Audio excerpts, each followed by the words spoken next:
So far then we've looked at the idea of rooting in relation to striking, and we need to come back to that and look at some other things another time. But for now I want to move on to what used to be called in Tai Chi Chuan guiding force. And the idea is very simply like you've got your hands on someone and you want to move them, you want to keep in contact with them and move them, but you want to maintain the same structural requirements of whole body interconnectivity. So you don't want to be just using the muscles of your arm to try and move someone. You want to be moving your whole body, and you don't want to be too loose with it because you can't move them at all. And this raises some questions and differences in the way we think about rooting, and particularly in the use of concepts you might have heard of like spiral rooting, and then other concepts that may be just going to be introduced today, for example, the idea of flat rooting. So let's start with our very simple idea of a circular movement this way. But our first idea is like, imagine that you are doing something like push-ons, or that you, better still really, that you've got your hands on someone this way and you want to move them that way. So it's a really simple idea that if you're moving them that way, then the foot has got to root by pushing that way. Like if you actually physically have to move something that way, you want to push this way to oppose the force. And if you want to move them that way, then you've got to push from the back foot. And of course, your feet are apart like this, so this is going to affect the balance and the structural integrity of the movement. Because let's say I'm moving this way like that, so I'm pushing from my back foot, so I'm going in this little bit of I'm going a little bit off balance that way.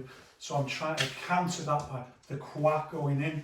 The quad goes in a little bit, and I lean a little bit to turn whichever way it is that I'm turning, because I'm going a little bit off balance. The rooting that we're using for this is what we call flat rooting. It's not necessarily quite as flat as it seems. So, for example, if I want to move this way, so I want to push someone's arms that way, and I'm rooting by pushing from this foot, it's much more towards the outside of the foot, so I'm just pushing on the edge of my foot, but I don't want it too much so that it comes up like that, because it can easily buckle. Now look at the idea of the guiding force. It's very straightforward, simple idea. I don't just want to do that with my arms. You can see there's nothing at all. I could be suspended by the waist, or could be suspended by the shoulders and do that. There's nothing at all coming up from the floor. It's not supporting me in any way. There's no interconnectivity between the structural elements of my body, particularly the joints, and then interconnected with everything else. So if I change, instead of just doing it with my arms like that, so now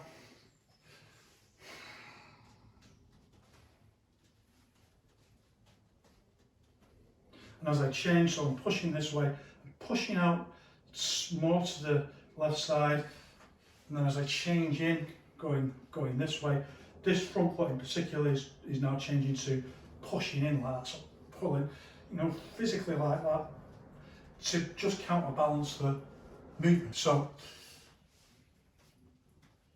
simply turn like this, and you can see how I'm moving on I'm creating a spiral. And this is spiral rooting. I'm shifting between front leg and back leg, so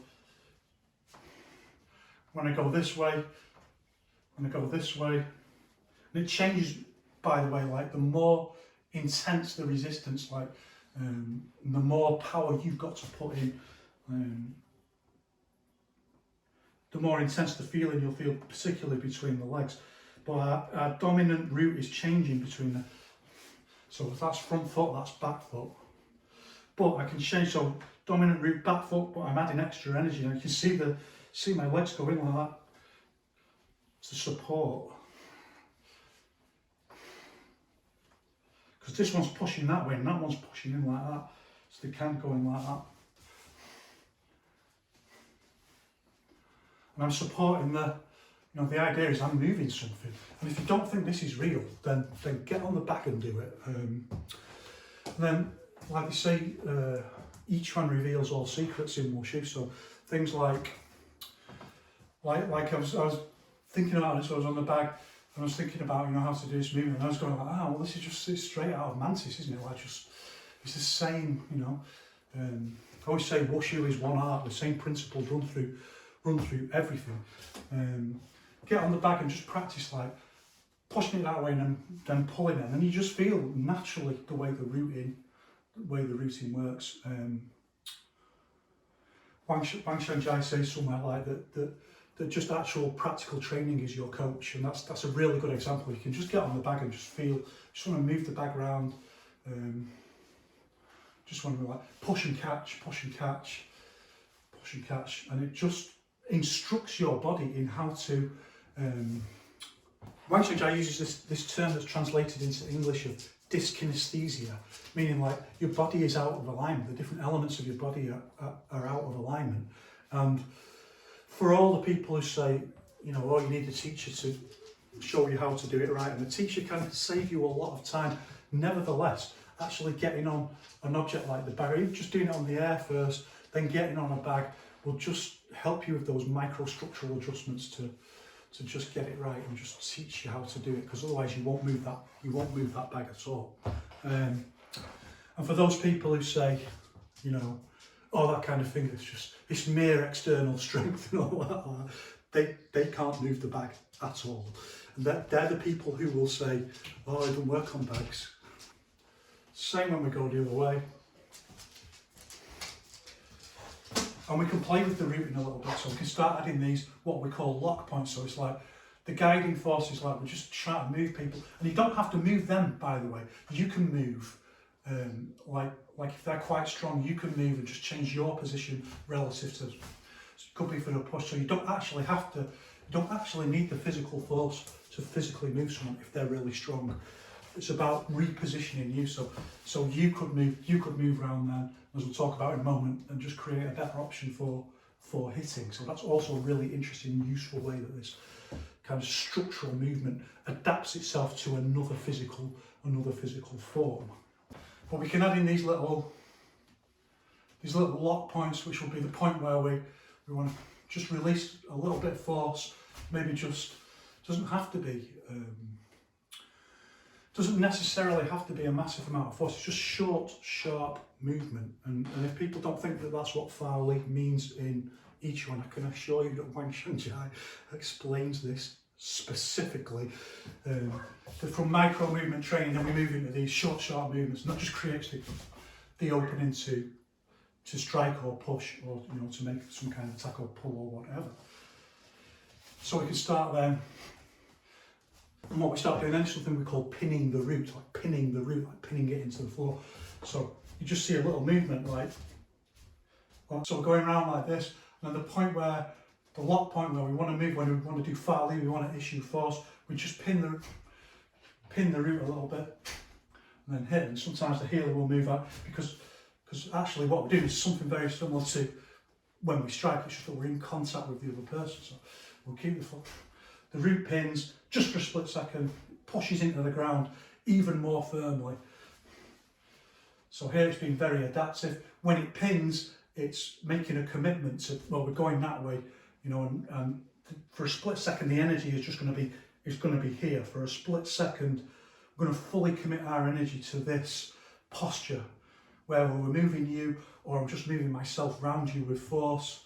We're going to commit to this posture. So it pins, pushes in with more commitment, because there's no commitment to moving that suddenly stop for a split second. We pin the root like that.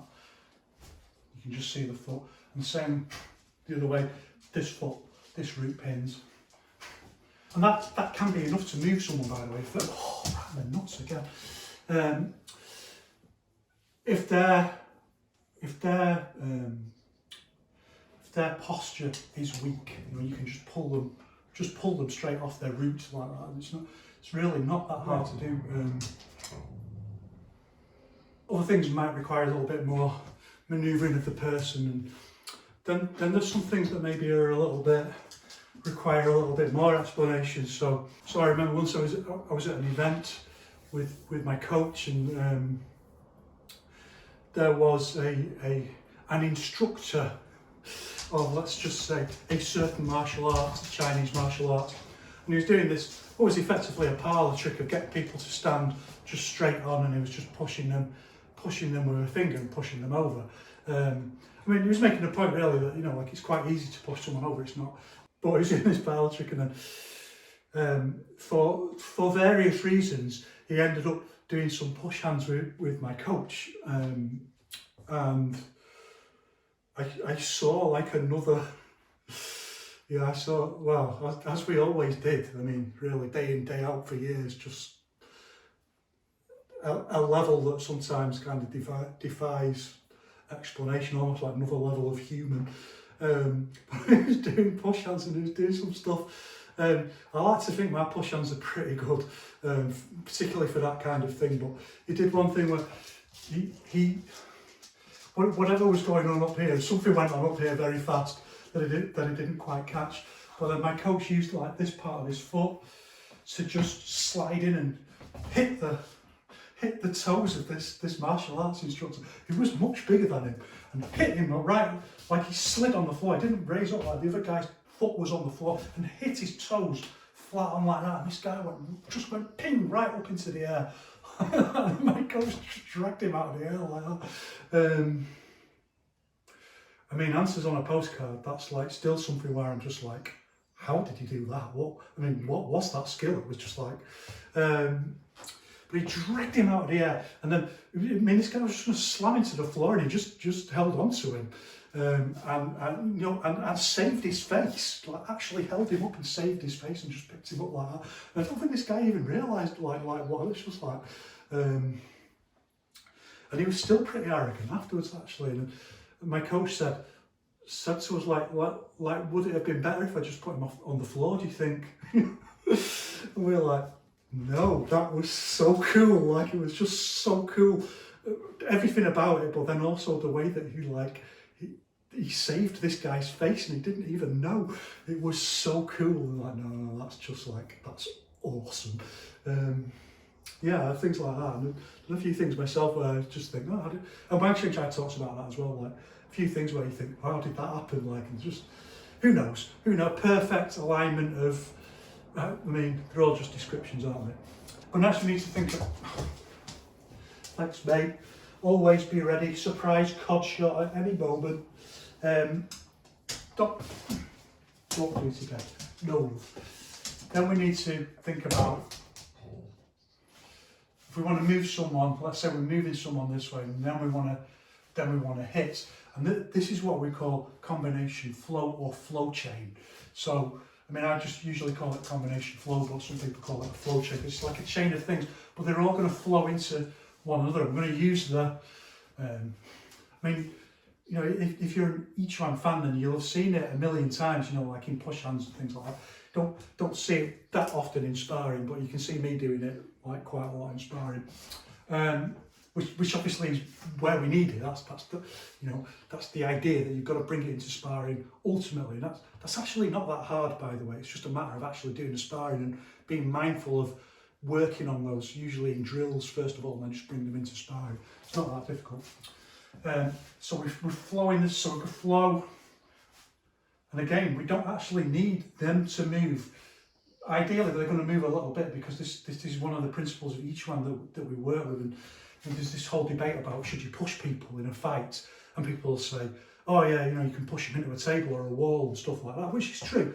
But far more important principle is that if you just get something moving and then hit it again, it just magnifies the effects. And if you don't believe that, just try it on the bag. Try crossing it, and just try pushing it and crossing it, and just see how much more juice you get into the shot when you do that. And if you can get someone a little bit off balance with a push and then hit them, that's the idea. That's what we're, you know, that's the secret. That's the secret sauce that we're trying to get into with this concept of each one. This concept of combination flow. So one this way, and then we want to change into the overhand. So our footwork, we're using the flat routing, and then we'll change into the pivot routing for into the strike. 1, 2, and just flow the whole thing in like that. 1, 2, and this way. And again, another key principle of each one, that we train these things ambidextrously, because you don't know which way it's going to be that you need to move someone, or the way your opponent's going to move in relation to you. So flow, flat root, see the root shifting from side to side, with a spiral root. Again, it's another idea of this like linearity and circularity kind of combining, because the feet are really just doing that as they change, but the body's going around it like that. One, and then flow, overhand mounting chopping punch, leaning to the side, that you see it time and time again. It's more common in each one to do like this kind of, in MMA to do this kind of planting fist, I think now, but round, big overhand, leaning to the side, so you're getting out of the way of just the same way everyone does it really in every martial art, actual combat martial art. Flow and then into the pivot rooting, so this creates your root right back down to the floor. It's pushing out this way from the flat root and it's pushing in from there. And then you've just got to get the pivot rooting, pushing in a little bit with the sort of hand and foot land together. So this idea of, I'm laughing but I shouldn't laugh, the idea of the 6 harmonies in Yiquan. If you don't start from the reality of the fight, then you'll never get things like this. So you can say, for example, one idea is that the foot and the fist should be in a line with each other. They should be harmonised in that way. I'm not really seeing how this relates practically to anything useful in a fight. And I think when we've got like multiple different interpretations, Yao Zhongzhen says like, you've got to choose the one that makes the most sense in the context of the fight. So when Wang Xingjia changes this idea into like, you know, the step and the hit land together. So, you know, absolutely classic 1-2 or 1-2. But it's also really the root rather than the step if you think about it, because some things are just off the spot and don't have a step. So you could say, for example, that if you follow this idea that the harmony of the hand and the foot means that they've got to be along the same line this way, which seems just like an absurd. Why stick to such an absurd pointless rule that would actually hamper you from doing more useful things? It doesn't make any sense. If you stick to that, then you could only really cross this way. It'd have to be just not come past the foot or your opponent's here. But if you think of it more usefully, it's the harmony between the hitting point and the root in this case, like this. It's not always quite like that. You can say this is a kind of stepping root where you do that, the hand and the fist land together, and they very often are, you know, they're broadly speaking in line with each other this way, but it doesn't work when we change to this way. So this idea of the harmonisation of the foot and the hand takes on a bigger meta meaning. It's to do with stabilising the technique down into the root. So as the foot twists up, then the punch hits right at the same point, and that makes obvious sense because that's how you get the kinetic force into the strike. So 1, 2, this way, 1, 2, and if we're going to go front foot, 1, 2, we lean back this way, and this time you want the hand actually further in than the foot is. So again, it doesn't make sense to do. What if their head's not there? I mean, why would you have a rule? Why would you interpret this rule in this way? I can't. Why wouldn't people think, well, that doesn't make sense? Like my hand's got to be in line with my foot. Well, what if their head isn't in line with my foot? You know, what if the head isn't there? What if the head's there? You know, what if the head's there? You've got to be fluidly adaptive. What if the head's there? What if the head's there? You've got to be able to adapt to this, and yet this structural way of using each one allows you to do that. So that's obviously right. Like the logic of the system itself tells you it's right. It shouldn't even be an argument. It won't stop people calling me stupid, I know, but what does that say about them? 1, 2. Going this way, so the spiral root, and hit, spiral root, hit this. It could be real micro movement, like you just want to move their arms or one of their arms, and like it could just be one that way, that where where you hit. But what's really important is this whole body structural interconnectivity. It's not just my arms doing that. I'm adding in my whole body. And this is something like, it doesn't require any belief whatsoever. You might have to feel it yourself on a bag, or you might have to feel someone do it to you, to feel that all of a sudden like the whole body is being used to support the movement. Obviously it's like very hard to, you know, talk a feeling into existence. Like, you have to kind of feel it, but anyone can just try it on the bag and just feel that, and the way the body moves. And once you start kind of getting that movement, then you start seeing this other idea in each other, like a flag in the wind, this very lively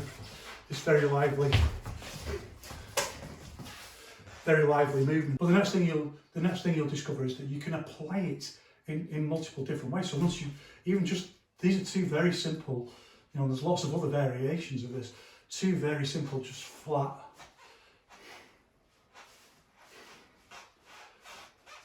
movements like this. But then, you know, very often we want them on more of an angle like that, because that's where someone's guard is very often. But then just thinking about how do we do things like hitting him with the forearm. So just changing and adding the same forearm, then change for the uppercut, say, or this way, forearm for overhand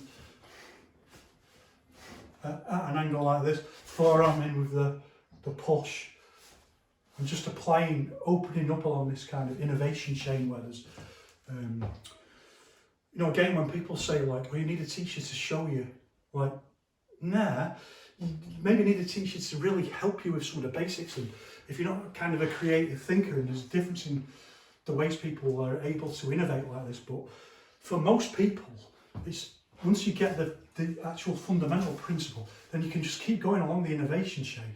This way, I'm going to do it this way, then I'm going to use the backhand. So now we know, like, if you use the backhand, you can work out, yeah, you can keep the flat routing like that, but you're better off with this kind of pivot routing to go backwards. 1, 2. If I'm going to go this way, changing up into the pivot routing for the forearm, pushing this way. So the idea is not like you're just pushing against someone's guard, push against their guard, and then you can maybe change into something else. It's all for close range striking and grappling, just very fast movement. And then this is ultimately the essence of what's kind of trying to be achieved in each one, these very short, sharp movements. Engaging the other person's guard, or you've been engaged with, and these kind of things, critically, these can work. Someone's got your, you know, their hand on your head, or you're in a close wrestling position. One of the reasons they can work is you don't really need to move them at all, you just need to move you. But you can do things like, you know, their arms here, pull there, this kind of overhook, but it's a different idea. Because you just want to pull it out with a short movement and then change to the punch, you know. But all using these very small little spiral routing movements, they can have hold of you, and you can, you know, and maybe it won't, you know, there's a limit to how much force you can develop doing that. So again, you've got to disappoint the expectation that you are going to develop some supernatural force, and there's going to be some super hench wrestler who's clamped onto you like that. You're going to go like that, and they're going to go flying. It's fantasy. But you can move to some degree, you can move people to some degree, and if they're off balance, you can move them. And you only need to move them a little bit, and just start creating them. This is why you need this kind of shimmy movement, because you're drilling your way into the defence of the other person very fast. Like just creating, if you can just create a little bit of openness, and just go off a little bit off balance, then you hit in and try and just get in there. Try and get in that way. Again, I got, you know, people who are like higher level fighters, it's obviously going to be like much more difficult to do it against them. So that then just feeds into the degree to which you're doing your training, and how professional do you want your ability to be. But that's the principle, that's the idea, and that's how we begin to use this idea of spiral routing and flat routing.